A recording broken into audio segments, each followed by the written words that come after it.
Good morning, everyone. Welcome to our seminar, Community Connections as We Age, Lessons from the Pandemic.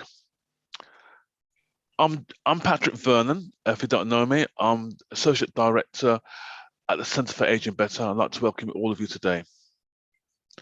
I'm joined today by our panellists, Sarah Winkelson, Evidence Officer at the Centre for Aging Better, Professor Chris Phillipson, Professor of Sociology and Social Gerontology at the University of Manchester, Dr. Sophie Janker, Research Associate at Manchester Institute for Collaborative Research on Aging, or MICRO as it's known, at the University of Manchester, and Ali Kay, Third Sector Development Manager at the Leeds Older People's Forum.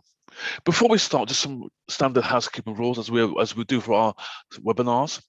We actually are streaming live on the Age Better YouTube channel, and the webinar will be available on demand after we're finished. All our live attendees are in listening mode only, so if you do have questions, please add them in the Q&A box, which you'll find in the control ribbon at the top or bottom of your screen. We'll welcome you to use the chat function, which is always very helpful to add in the comments, links, or responses that you may have. And just please do a little welcome introduction so we know where you are and what part of the country or what part of the world that you are in. Today's webinar is really important. This is work that we've been doing with NatSen on behalf of Aging Better, Manchester Urban Aging Research Forum, as well as practitioners from Leeds Older People's Forum. As we all know, the government's restrictions on COVID has ended. So this is a timely opportunity, particularly around the experience of older people and connected communities. The longitudinal research that you'll hear today will not only shine a light on what has happened to people's connections during the pandemic, but also to help us understand about the importance of connections broadly. We'll be looking at the roles of support organisations, community groups, local authorities, how they all can work together around the well-being of older people as well. I'd first like to invite my colleague, Sarah Wilkinson, from the Centre Aging Better, who will give an overview of the NatSen research findings. And obviously the reports and information will be available on our website. Over to you, Sarah, and welcome. Hi, welcome everybody. I am going to this morning just talk a bit about the research that we've been doing with NatSen social research on community connectedness and lessons from the pandemic. And I'm also going to draw a little bit on some of the analysis we've done of this year's Community Life Survey, which is kind of a little sneak preview that you'll get of some of the data that we're going to be including in our State of Ageing report, which is going to be launched very shortly later this month. So, in this presentation, we're going to look at a number of different types of data. And this chart shows what we would expect to see from data from previous years. In that, as we age, we feel more strongly that we belong to our local neighbourhoods, although the gap with younger people has narrowed in recent years. We can also see that on this chart, in the final year, the final data point, which is 20 to 21, which is the first year of the pandemic, this sort of sense of belonging increased for all age groups. Obviously, overall, this is a positive story, and it does challenge the stereotype that older people are more likely to be lonely and isolated. But this generalisation can't show the different experiences of people as we age, including how age intersects with other protected characteristics such as gender, ethnicity, and disability, as well as how our financial circumstances and where we live influence our chances of leading a good later life. So first of all, why is considering the intersection of age and other characteristics important? This chart shows the ethnic makeup of the population of England as estimated by the ONS for 2019. The population of people from Black, Asian and minority ethnic communities is young.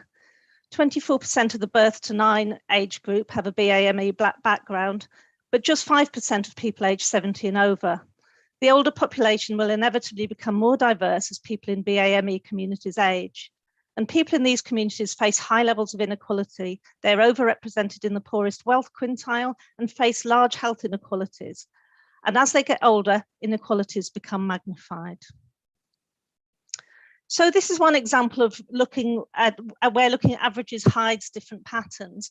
Looking at the black line across the top of the chart, you can see that from age 25 onwards, the average percentage of people who have someone there for them if they need help barely fluctuates. But when broken down by gender, we can see a gap opens up between women and men, with men knowing fewer people. This gap peaks in midlife around the age of 50 to 64 and then closes again in older age. Turning now to our research with NatSen, we found that after the first lockdown in July 2020, 3/4 of people who were well off knew more people who they could count on to help since the pandemic started. And this compared with less than half of those who were struggling financially. So that's the two bars on the left of this infographic. But by the second lockdown, on the right of this slide, this had reversed, with almost twice as many people who were struggling financially, knowing more people to count on since we last asked them at the end of the first lockdown, compared to those who were well off. So overall, this suggests a delay for people who were struggling financially to start getting the community support that they needed, whereas those who already had a certain amount of capital, financial capital in this case, were able to build connections more quickly in a crisis. We saw similar patterns for people with most serious long-term health conditions, so it does suggest that this is strongly linked with inequality. Like the changes between July and November in the last slide, this slide also draws on the longitudinal data collected for us by NatSen by measuring changes in individuals' answers to the same questions in July and November 2020. This shows that despite an initial boost in connection, people who lived in local authorities with high turnovers of population were more likely to report lower levels of belonging to neighbourhoods by the second national lockdown in November. This was consistent across all age groups. We need to look at this result with some caution, especially because it's measured at local authority level, which isn't how people necessarily experience their communities. But it does indicate that the nature of the place where you live, as well as your individual identities and characteristics, plays an important part in your sense of belonging. So in the last few slides, we've looked at two different measures we can use to assess community connectedness: sense of belonging and knowing people to count on. The NatSen research looked at combining these measures with others to build an overall picture of how connected people are. They used latent class analysis to create a typology of community connectedness with 6 groups that typify different types of relationships people have with their communities. The 3 more connected groups in this slide are in purple. Sorry, the 3 less connected groups are in purple, and the 3 more connected groups are in green. There's more details about all these groups in the report, but for now, it's important to know that reciprocators are the most connected group. They regularly receive help from family and friends as well as from neighbours, but were also extremely likely to offer assistance to both family and neighbours. Isolated people are the least connected group. They did not engage with their local community in any form. They were not particularly likely to know or have contact with people in their local area. They strongly felt they didn't belong and had low levels of trust. Their network of informal assistance was limited to family and friends only. And we do want to stress that membership of a group describes someone's relationship with the community. It's not an inherent quality of the person, and it can therefore change through time or if someone moves to a new area. This chart shows how membership of the more connected groups, which are the groups in green, generally increases with age. It also highlights that those in their 50s and 60s are more likely than other age groups to belong to groups where the focus is on helping others. Local, kindred, and wary helpers are all groups that did help others a lot, although other groups have an element of reciprocity also in helping out. We can then, once we've got these groups, we can look at the characteristics of the members of each group. This slide looks at the isolated group in relation to health and disability. The isolated group, if you remember, had the least connection to local communities. The standout feature of this chart is the high membership of the isolated group among those under 50. Although the yellow and light purple sections of this bar on the left that shows the under 50s appear quite small, they actually represent over 40% of people aged under 50 with health conditions that affect their daily life. That is 40% of people who had a health condition that affected them were in the isolated group. Younger people with a health condition may therefore be particularly vulnerable to being disconnected from their local communities. We can see that membership of the isolated group slightly increases among people with conditions that affect their day-to-day life a lot. That's the yellow section of the bar. When we move into the 50 to 69-year-old age group, whereas in other health conditions group, it decreases. This would suggest that tackling the isolation of people with existing conditions as they transition into becoming older should be a priority. It's possible that people who acquire health conditions later in life already have social networks that they're able to maintain to some extent. So there is a particular risk for people who acquire or have health conditions or disabilities when they're younger. Looking at the impact of connectedness group membership on people's lives, the NatSen research found that there was a link between quality of life scores and connectedness groups, with the more connected groups having significantly higher scores. Local helpers are people who provided help in their community, but were unlikely to need it themselves. Their quality of life score was significantly higher than for people in the isolated group. Looking again at local helpers and isolated people, this infographic shows the percentage of people who reported that the pandemic had had a negative effect on their emotional well-being. Differences in this measure between the two connectedness groups were quite small for the under 50s. Turning to the 50 to 69 age group, which is the second bar in each set of columns, we can see that this gap increases as negative outcomes decreased for the local helpers, but increased for the isolated people. And the difference is even more pronounced for the oldest age group, the over 70s. So our research shows that the pandemic's negative effect on mental health decreased with age for all the better connected groups, but increased with age for the two least connected groups. This suggests that membership of connectedness group may have an increase significant on mental health as people age. So although fewer older people than younger were in the isolated category, the impact of isolation might be greater on those who are. Turning now to what we could do about this, we've already seen that people's identities and life experiences influence their connections to community. This chart shows the levels of awareness about voluntary groups that offer support towards the end of the first year of the pandemic. Women were more aware than men, white people were more aware than people with BAME backgrounds, and we also found that people who were well off were more aware than people who were struggling financially. So there's clearly some work to do in the sector in reaching out to ensure that people who, due to inequality, might need services the most, know about them and can access them. This also makes the case for supporting the small community-based organisations that have an equalities role, supporting specific sections of the community that are more marginalised. And we'll address this further in the following presentations this morning. Finally, helping others provides individuals with a sense of purpose, social connections and increased self-esteem. So the loss or absence of older people's contributions impacts on community groups, communities and the individuals themselves. Unsurprisingly, formal volunteering decreased over the pandemic, but informal volunteering increased. And this chart shows that overall in most communities, volunteering and helping out dips in young adulthood and then increases with age. However, this was not the case for those people who lived in the most deprived communities on the left-hand side of this chart.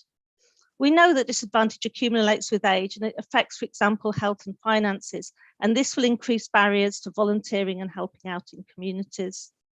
Steps need to be taken to re-engage over 50s in their communities through inclusive approaches, while also increasing the diversity of volunteers through removing barriers to volunteering.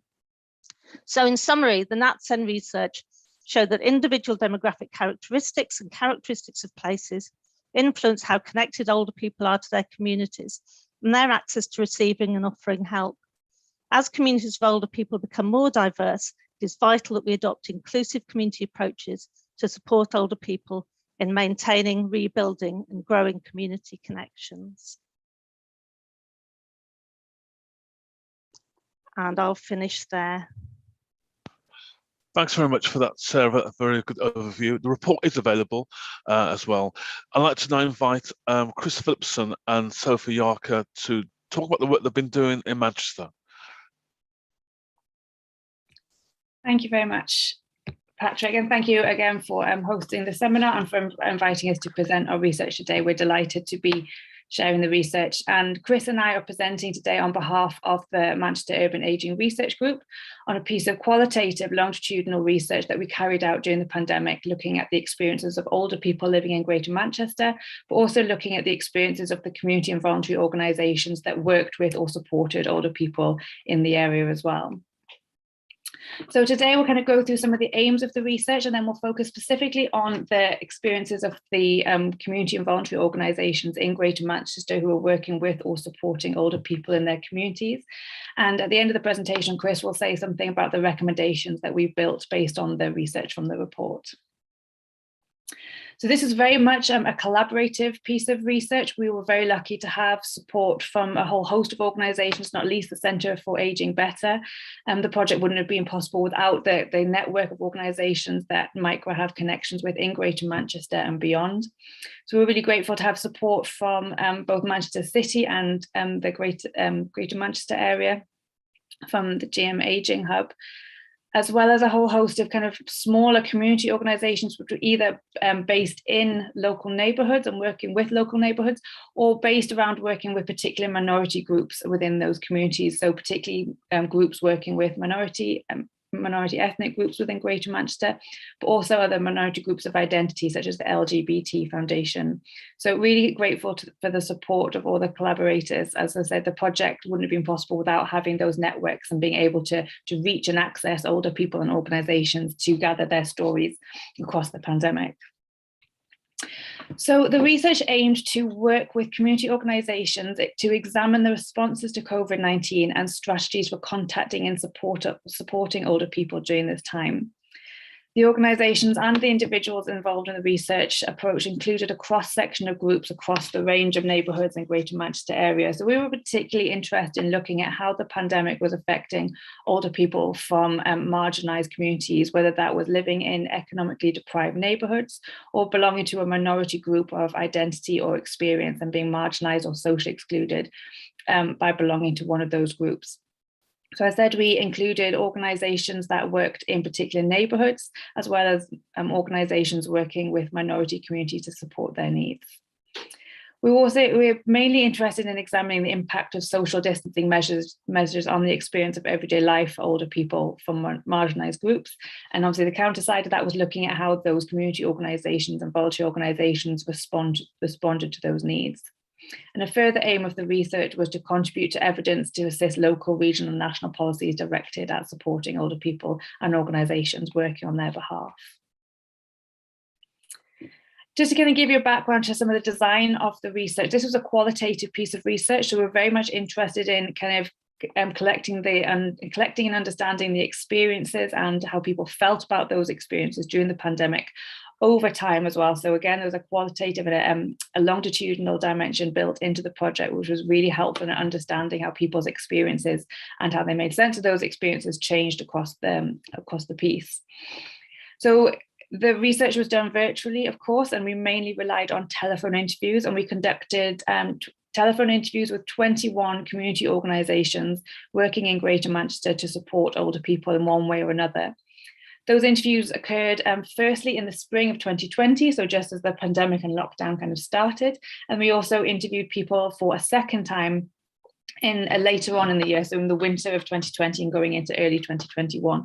So we were able to see how the experiences of the community organisations changed over time. Similar methodology approach was taken for interviewing the individual older people in the research. We interviewed 102 people aged 50 and over living in Greater Manchester who were identified by organisations as being at potential risk of social exclusion and isolation. And again, the majority of these individuals were interviewed on 3 occasions from May to March in 2021. So again, kind of building in the longitudinal element to understand how those experiences changed. We also supplemented these methods with continuing discussions with local authorities and public health practitioners to kind of reflect on whether we're asking the right questions and whether the data that we were collecting was useful in kind of building recommendations around what we were finding. So today I'm going to focus particularly on the findings we have around the community of voluntary organisations and looking at their experiences of how they were supporting older people during the pandemic.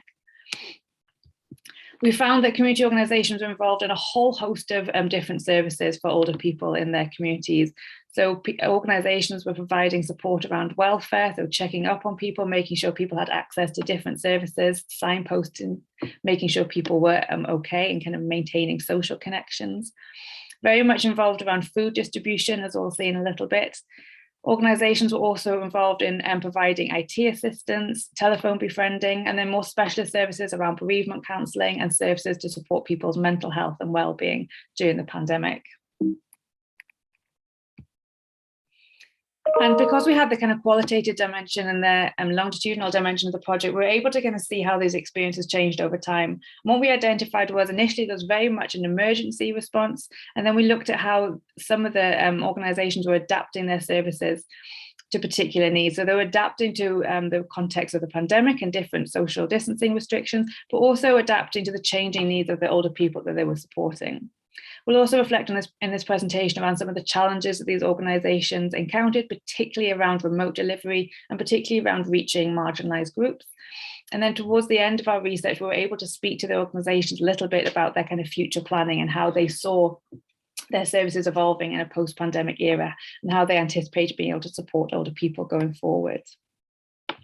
So initially, when we first interviewed people in the spring of 2020, as you would imagine, the response was very much one of an emergency response. And one of the quotes we have here from one of the community organisations referred to their experience as being a lot about firefighting. So initial responding to the upcoming needs of older people and how they were changing. How this was delivered was particularly around the provision of food and prescription. So very much making sure that organisations were able to meet the kind of basic needs of older people. So making sure they had access to their prescriptions, making sure they're able to access food. And one community organiser from Salford Reflect, she said it was all hands on deck with our organisations. Food became the priority, reflecting what we could do with the staff in a safe way. It took a long time to sort out the practicalities. We pulled staff out of the hospital cafe and services were closed. Phone calls had to be reorganised because of increasing numbers of people calling. Lockdown started on March the 23rd. The previous Thursday, the risk assessment started. So you really get a sense here of organisations kind of redistributing staff and volunteers to other areas, kind of focusing on what they could and needed to do at the time in terms of making telephone calls to people and making sure people had food, but also making sure that they were able to do this in a safe way for their staff and volunteers as well. We found that because the way that community organisations are already operating, they had very close links with the older people in their communities, so they were very quickly able to identify what those needs were and who was in need of additional support. And so this is a quote from a community organiser in Rochdale who particularly worked with members of the Kashmiri and Pakistani communities in that area.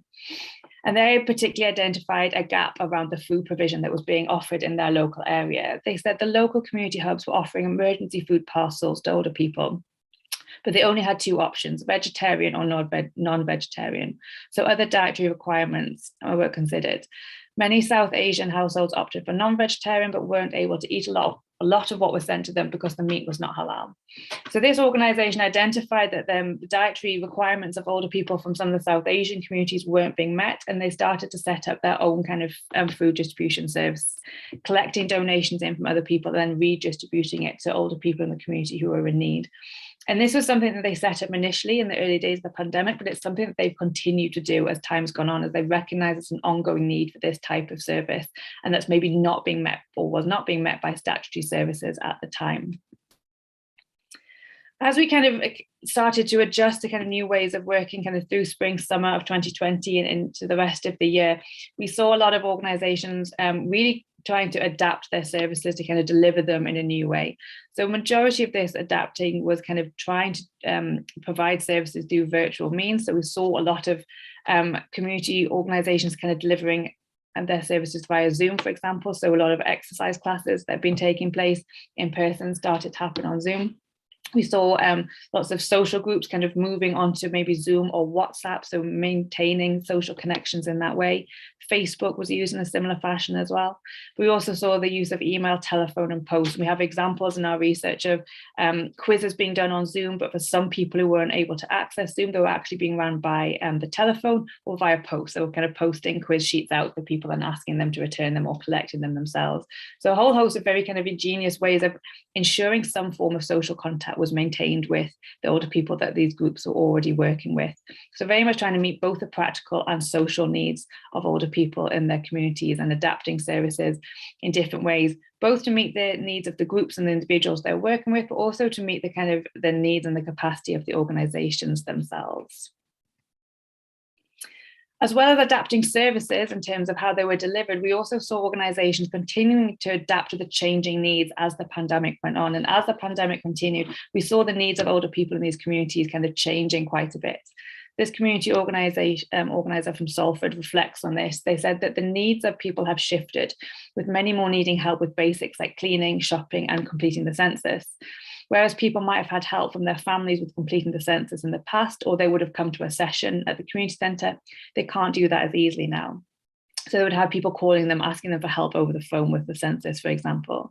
This kind of shows that there was lots of older people within these communities who may have had kind of support networks with family and friends initially, but because those networks were kind of cut off from them at the time, then the pressures on community organisations were building as people were coming to them with increasingly different needs, or increasing areas of the population were coming to them that they maybe not have been in contact with before.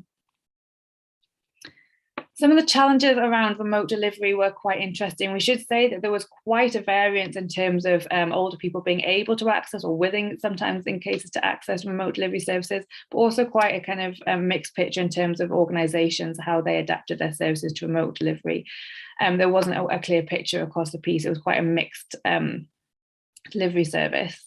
So this community organiser in Rusholme had been involved in an advice and support group for older people, so kind of helping people fill in forms like the census, or helping people with benefit claims, or immigration claims, or looking at housing details, for example. And this would usually be done face-to-face, obviously. And so they were trying to then kind of deliver this same advice service via WhatsApp in some cases. And so this community organiser says WhatsApp has been useful to some extent, but it has its limitations. For example, if a client wants help translating a letter or completing a form, they're able to take a photo of the documentation, send it by WhatsApp to a member of staff, and then the staff has to talk them through how to complete the form over the phone, which is difficult. So again, we see this kind of real kind of attempt to kind of deliver services remotely, sometimes it really working and some of it kind of falling through the cracks and not a direct replacement for face-to-face services. We also saw a really kind of concern from the community organisations as the time went on about reaching certain groups of older people, and a real fear that, as in this quote from the community organiser in Levershulme says, about people falling through the gaps. And this largely, but not completely, but largely was around the use of technology. For some older people, it just wasn't appropriate or possible for a variety of different reasons to access services remotely. And so there was concern that because that was the main way of reaching people, that this was falling through the cracks. We had also huge examples of telephone befriending services, which were really useful. And we again saw the kind of the importance of the telephone in being able to maintain contact with a lot of organisations with their members and the older people they were supporting. But in some cases, this was, even the telephone was not always making the difference that they wanted. An organiser of a men's group in Levershulme commented that they'd spent several years kind of building up this social group, particularly for men's needs in their community. And they were really concerned that these men had been quite hard to reach or quite hard to engage with initially. And they were really concerned that all that hard work might be lost during the pandemic because they weren't able to have the same face-to-face contact that they had been. So huge concerns and challenges around reaching people, and concerns about what this might mean for the future. There's also concerns around the needs of marginalised groups and whether their needs were being met wholly by services in the pandemic. We spoke to the program manager, one program manager within the LGBT Foundation, and he was very concerned that because physical space had been closed to people for so long, that a lot of older adults within the LGBT plus communities, they'd not had the opportunity to be in those spaces and have face-to-face contact with people who they identified as similar to themselves. And he felt that they were really missing spaces and opportunities to have their identity recognised. And again, there was a concern for what this might mean in the future. More broadly, a community organiser in Manchester commented on the mental health crisis that they were concerned of seeing as a result of kind of people losing their social networks in this way. And I think that they're going to have to struggle in getting people out of the house. There was a real concern that a lot of time and effort had been invested prior to the pandemic in building networks and building organisations to encourage older people to come to various community organisations or be involved in various ways in their communities to have face-to-face contact. And obviously those networks may have been damaged during the pandemic, and there was a real concern about the legacy of that and the impact that was going to have longer term. When we started to be able to speak to the organisations about what they thought about looking forward in terms of how they might start to kind of plan for a post-COVID era or kind of developing other types of services around this, there was real concern, as I've already mentioned, around people's confidence and people's levels of wanting to come back to normal. For some of the older people we spoke to, they very much wanted to get back to their old lives. But for a lot of people, it just wasn't the case. They really had a sense of physical deconditioning and also kind of loss of self-confidence as well around leaving the house and rejoining organisations. And I think as this community organising Levershulme sums up, just even if the government turns around and says we can forget about social distancing, can we forget about masks? Can we forget about gloves? I think it's going to be about people's mindset in terms of how we move forward. And just finally, the kind of real concerns around loss of income was a huge concern for many of the organisations from this community organiser in North Manchester. There was increased risk assessments, increased guidelines, increased legal responsibilities, managing expectation from staff, the public and the communities around them, and all this on top of loss of income and funding, which again was a huge concern in terms of being able to plan for the future. So that was some of the experiences of the community organisations that we spoke to and how their experiences changed over the pandemic and how they were starting to kind of think about how they might move forward with that. And I'm going to hand over to Chris now, who's going to say a bit about the recommendations that we built from these findings in the report. Thanks, Sophie. Yes, just briefly, some of the recommendations, three main recommendations which we felt should be considered.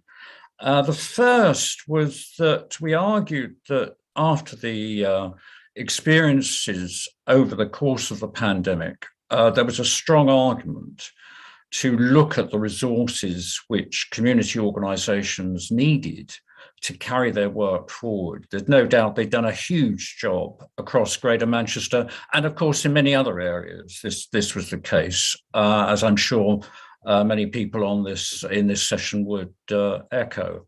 So I think for many areas in the country, this is a general point, that we need discussions in our communities about the lessons learned in terms of responding to COVID, the gaps in support which emerged, and the kind of resources which voluntary and community organisations are going to need going forward.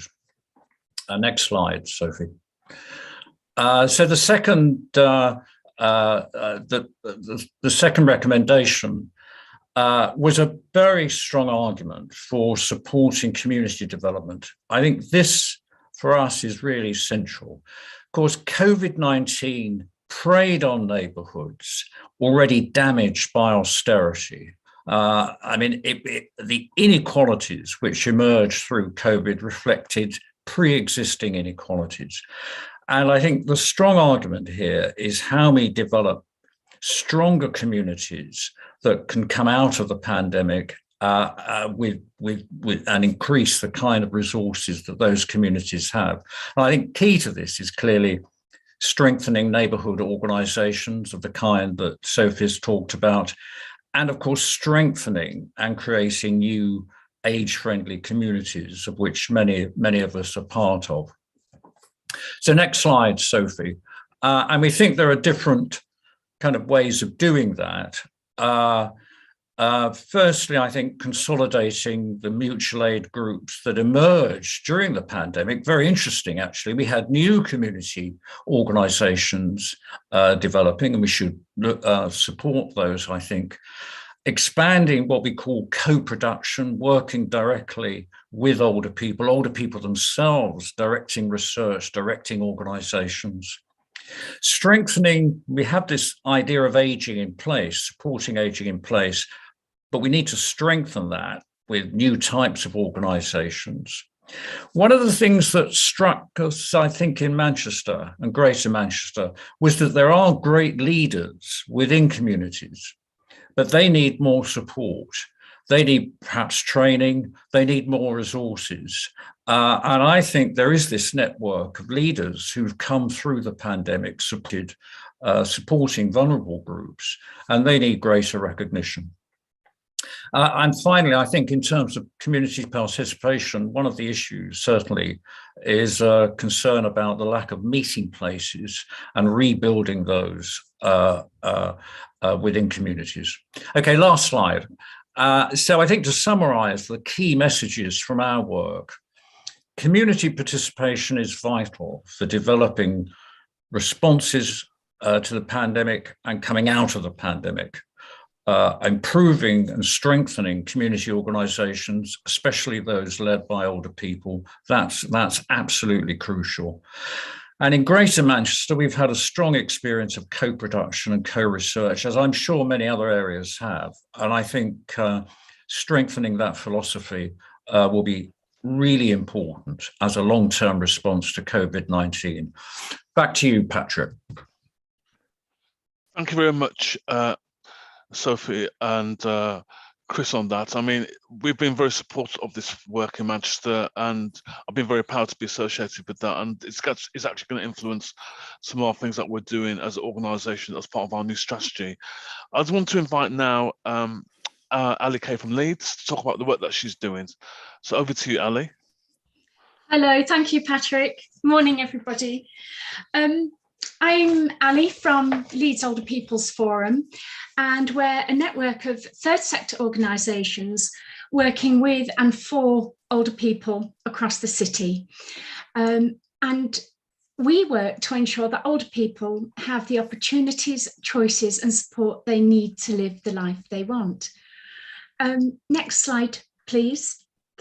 So there is so much that I can share with you about the Leeds pandemic response, from the citywide community hubs to the development of a brand new magazine for older people. But obviously this morning, I can only give you a flavour and an insight into the work that happened and is still developing, which is contributing towards making Leeds the best city to grow old in, which is one of the main aims of the city's ageing strategy. For those of you who don't know, it's important to point out that Leeds already had in place a network of third sector organisations working at local level across the city with older people, the Leeds neighbourhood networks. There are 37 of those. And although they're all independent charitable organisations, they are all funded by the council. So at the start of the pandemic, in terms of responding to the needs of the older people, there was already a very strong umbrella in place to capture the needs of the most vulnerable, the most isolated older people across the city in terms of the neighbourhood networks. So at a citywide level, in terms of cross-sector response, collaboration between the council, the NHS and the third sector actually kicked in very, very quickly.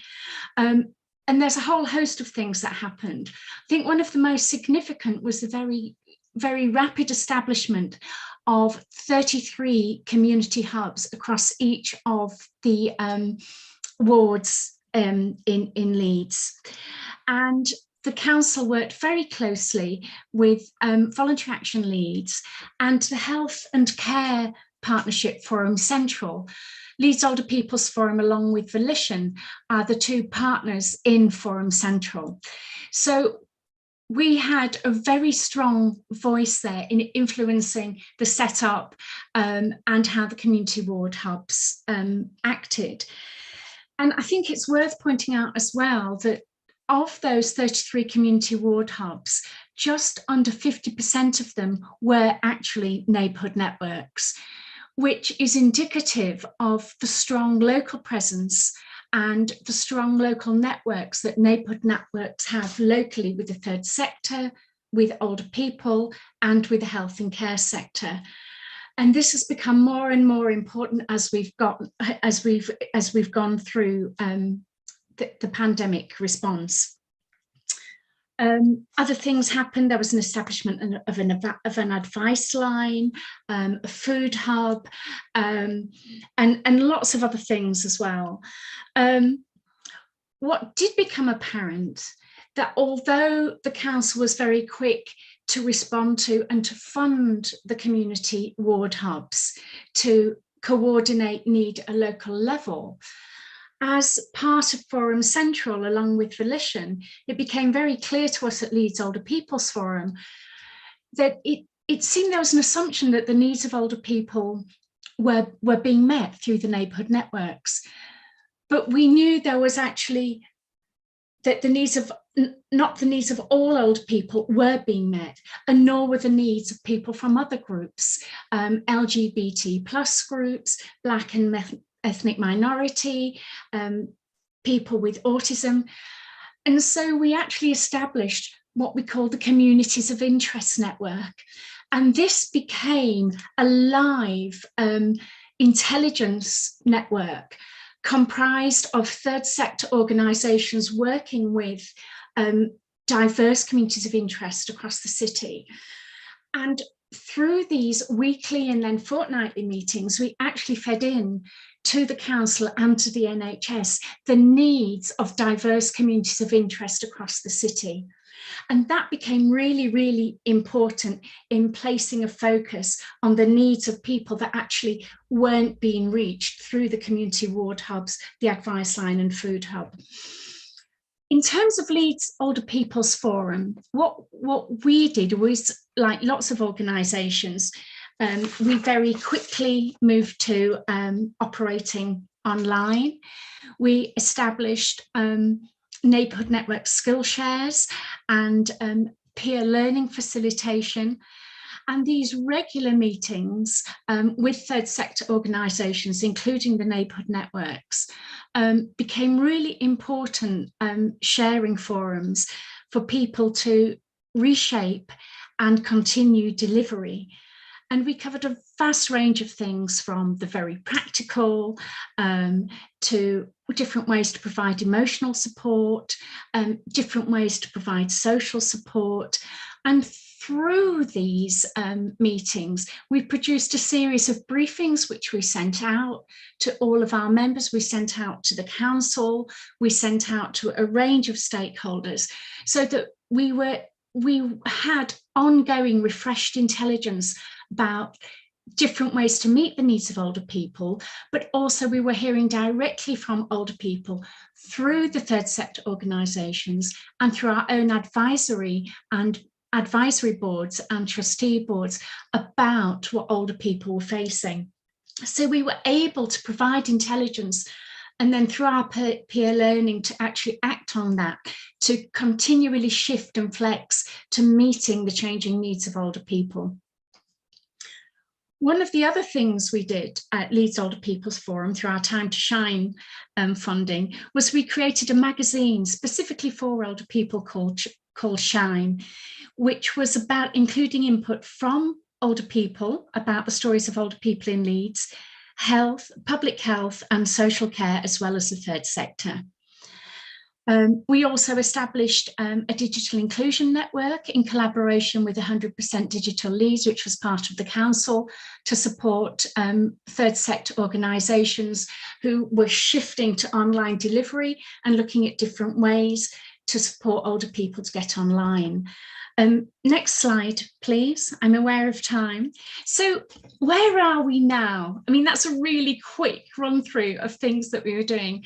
So in terms of where we are now, I think as a third sector membership organisation of older people, I think our voice now as Leeds Older People's Forum and our voice as Forum Central is actually much, much stronger. And it's particularly strengthened in terms of the recognition of the third sector role at local community level in terms of health and social care, and particularly in terms of intervention and prevention around health and care. And I think that's been a really important shift, the third sector is now seen much more as not just an equal partner, but an absolutely vital partner.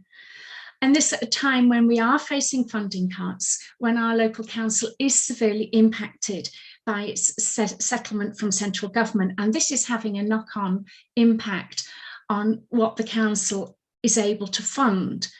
And so that remains an ongoing and live debate.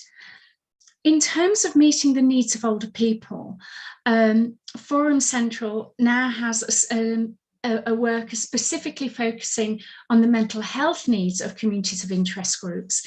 And as Leeds Older People's Forum, we are feeding in terms of the ongoing impact on the mental health of older people into that. And we are working at the most strategic levels in the city with the council and the NHS to actually look at ways the mental health system in the city can be flexed to meet needs. We now have a winter warmth group, which is an ongoing bronze group of the council formed of 2 bronze groups that met throughout COVID.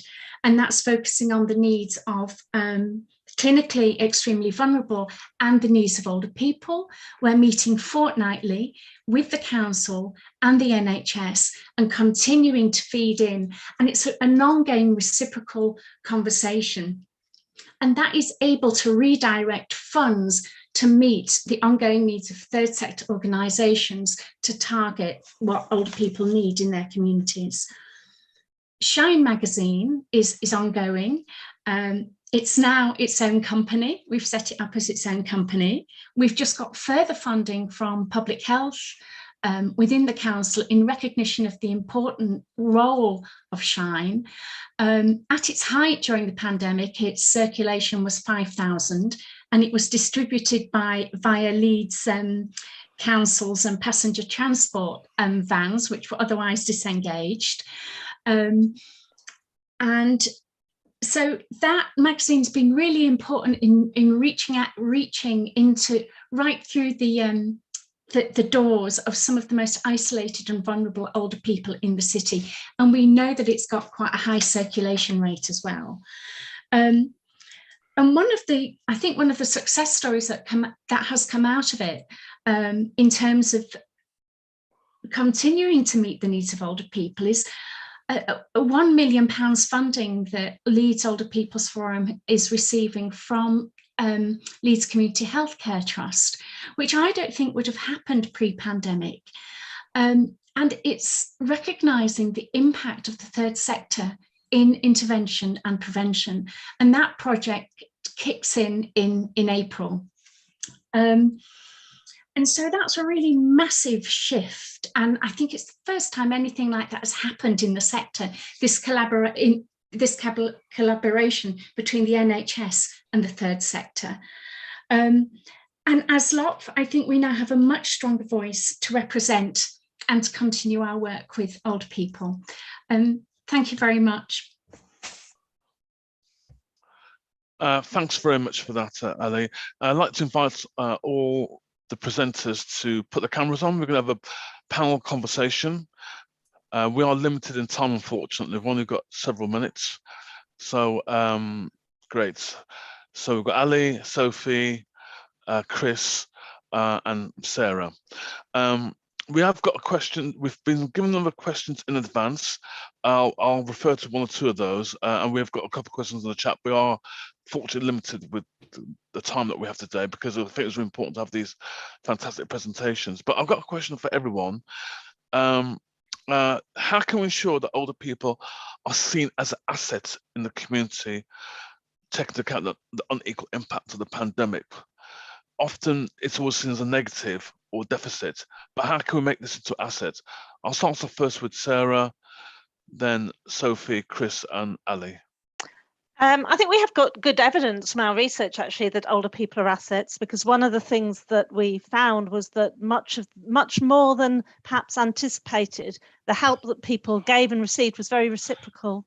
So older people were very much involved in giving and supporting others, as well as being recipients of help.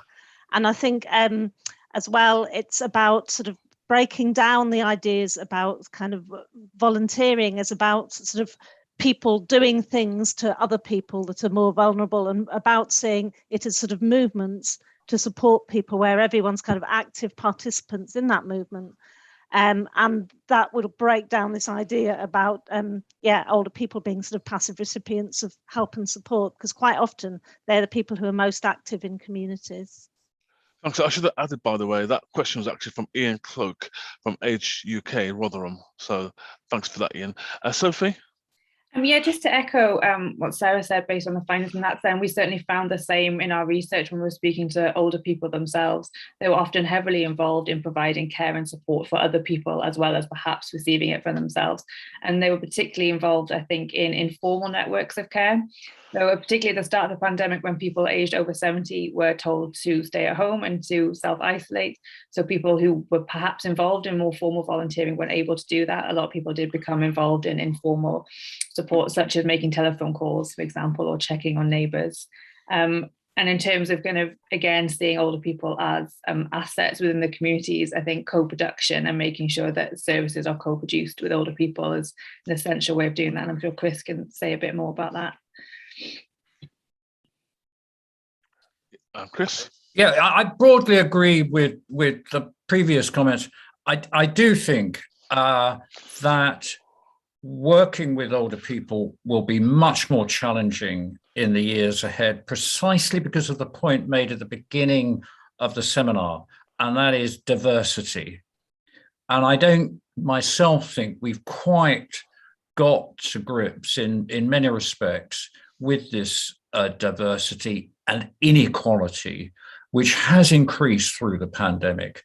And I think community organizations are going to have to find different strategies, different ways of working for the very varied groups that they're responding to. I think that's an interesting challenge. Thanks for that. And Ali?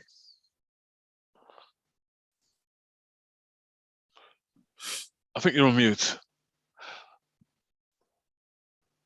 Older people remained an asset throughout the pandemic, and certainly within Leeds, I think the fact that so many older people continued to volunteer was absolutely vital to the response to support older people within the city, as many of them continued to volunteer. I think one of the key learning things as well from the pandemic is that the experience of age and the different ways that so many older people coped so well with the pandemic, I think that's often underplayed. That's not to negate those who really struggled, but I think there's a lot to learn from experience. And one of the things about Shine magazine is all about celebrating the lives and experiences of older people through them telling their stories. And that's one of the things that we're continuing to do. And I think it's raising that voice. And I think one of the things certainly that we did during the pandemic as an organisation was to challenge ageism, to continue to challenge ageism so that we can see just how much of an asset older people are. I think we need to continue to do that, because without challenging ageism, then we can't really start to address that and a whole host of other issues. Thanks for that, everyone. The next question actually builds on this conversation, that if older people are an asset, then this question is from Maggie Pocock, who's Vice Chair of Open Age. When the benefits of social connections are indisputable, the adverse effects of loneliness are grave, and longevity is increasing, why is funding for charities who are successfully delivering community connection programs are so hard to obtain? I think this is, and I've seen something similar in the chat as well. So if we know if we've got the evidence, why is it that community groups, self-help groups, older people groups are not getting the money they deserve to deliver? Let's start first with Ali. Oh gosh, Patrick, I think that we need a separate webinar to address that. I mean, in some ways, some charities actually were very successful in raising lots of money throughout COVID. And one of the reasons they were successful was that many funders shifted their commissioning models from the councils to trusts and foundations. So they really shifted. And certainly during the pandemic, one of the things that the local council did was, and we administered the grants, was they developed a series of 3 rounds of older people's COVID grants, which were for small grassroots organisations. And we designed those so that actually the application form was really, really easy. People didn't have to jump through loads and loads of hoops in order to get the money. They didn't have to write endless reams to prove themselves. So it was really about shifting the commissioning and grant making model. Now that was really small scale, and there's an ongoing conversation in the city with the council and with the NHS about commissioning models. Because if people are saying, well, yes, we recognise how important the sector is, then people really, really need to put effort into shifting how they fund. And I think certainly as Leeds Older People's Forum and as part of our partnership with Forum Central in the city, this is an issue that we are continuing to work on. And we see it as an ongoing issue where we need to influence and to shift commissioners. Okay, thanks for that. We are literally running out of time, and I've been given loads, even more questions. We've got questions about sport and other people. There's a question directed at Chris about one-stop mapping community leadership as part of your work in Manchester. We haven't really got time to explore all of these, but please, contact all of us. All information on our website as well. I just want to thank everyone for your participation in this thought-provoking discussion. Wish we had more time to go into great detail. I'd like to thank our speakers for today, Sophie, Sarah, Chris, and Ali. Please, if you've got a moment, some thoughts about the webinar. We'd like your feedback. So as you log off, you'll get a questionnaire. Please complete that to help us run our future planning. The webinar, along with other events, you can watch on demand in your own time against us all EastEnders, to take your choice. And just thank you very much for your participation. And we'll be having more seminars, particularly around our future work around voice, age, and age discrimination, and the greater work that we're doing around research and evidence base. Thank you very much, everyone, for your time this morning, and keep the dialogue going and make sure that older people are an asset. And we've got more to show and how we can make sure that in terms of the pandemic, we are learning the lessons. Thank you very, very, very much on behalf of everyone from the Centre Aging Better this morning.